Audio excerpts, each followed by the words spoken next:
My friends, a great many New Yorkers are breathing easier today. They believe that Zohran Mamdani in office ushers in a new chapter in the city's history. One of relief, one of justice, one of long-awaited compassion. And let me begin with fairness. I believe Mumdani is a sincere man. I believe he wants to do good. I believe he feels the suffering of this city. But sincerity does not change outcomes. And if a leader's diagnosis is wrong, even his best intentions will usher in the same old disappointments. Mumdani has called for rent freezes, free buses, higher minimum wages, city-run grocers, and universal childcare. These proposals are not malicious. They are compassionate responses to a very real crisis. They offer temporary comfort, and in a wounded city, comfort has value. But my friends, history has already judged these remedies. We have tried each of them, in one form or another, across multiple administrations. And every single time, the relief washes away. Not because leaders lacked heart, not because the poor lacked effort, but because the root of the problem was never touched. And what is that root? It is the land beneath our feet. Every improvement New Yorkers make, every school, every subway line, every restaurant that succeeds, every neighborhood that becomes safer, richer, more vibrant, it all funnels into land values. The community creates the value, and private owners quietly harvest it. No rent freeze changes that.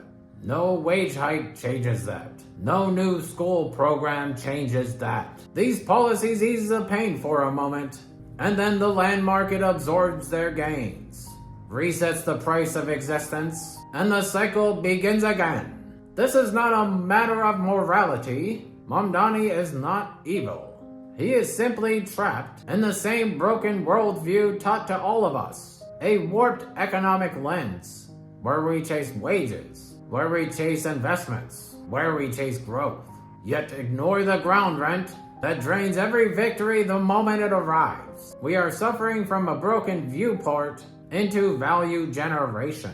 Until we correct it, the American dream will remain what it quietly became long ago, a treadmill disguised as a staircase. This is why our policies swing like a pendulum. Socialism promises relief, prosperity rises, land values rise, capitalism feeds. Capitalism promises growth, prosperity rises, land values rise, socialism demands relief. Round and round, the same wheel turns. Two ideologies locked in a dance around the one truth neither has confronted. So my friends, I offer a simple, honest test. If a political leader does not put land value at the center of their program, they may be earnest, they may be brilliant, they may be compassionate, but they are not offering change. They are offering momentary oxygen in a room whose vents are controlled by someone else. Yet despair is not the lesson. There is a way forward, and it does not begin in City Hall. It begins with us. The path out is Georgism.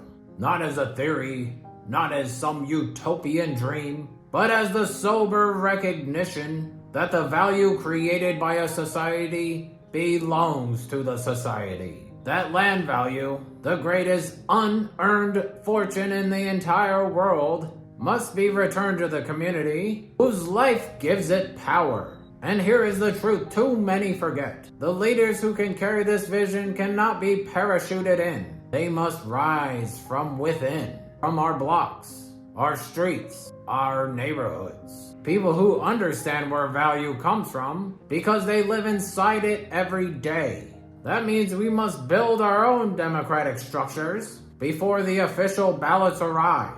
Neighborhood assemblies, precinct councils, local communities that choose our leaders before the official process even begins. We elect our own representatives first, long before the establishment prints its ballots. And then we send those representatives into the formal elections as a united force, zip code by zip code, city by city, state by state. This is how we reclaim the government we were told was built for us, not by pleading for it to remember us, but by taking our rightful place within it.